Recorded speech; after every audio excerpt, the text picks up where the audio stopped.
Un peu d'actualité nationale avec 2 projets de loi adoptés en Conseil du gouvernement ce jeudi. 2 projets de loi relatifs aux aides sociales directes dans le Royaume. L'un porte sur les régimes d'aide et l'autre sur la création de l'Agence nationale de l'aide sociale. Les explications, c'est avec Grégoire Morelli. Le premier texte pose un cadre juridique à la généralisation des allocations familiales dans le cadre de la seconde phase de généralisation de la protection sociale.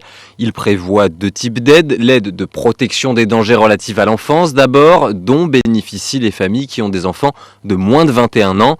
Elle comporte aussi une aide mensuelle par enfant, une aide complémentaire ainsi qu'une bourse de naissance.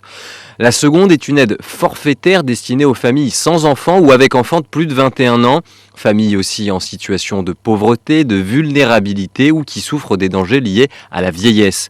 Notez que ce texte prévoit des conditions qui empêchent de cumuler ces aides à celles prévues dans d'autres textes législatifs.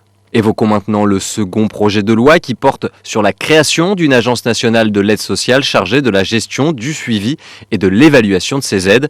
Agence qui prendra la forme d'une entité publique dotée de la personnalité morale et de l'indépendance financière.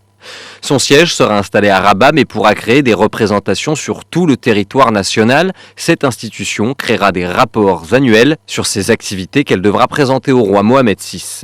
Elle pourra enfin présenter des recommandations et des propositions au gouvernement en vue de son amélioration propre.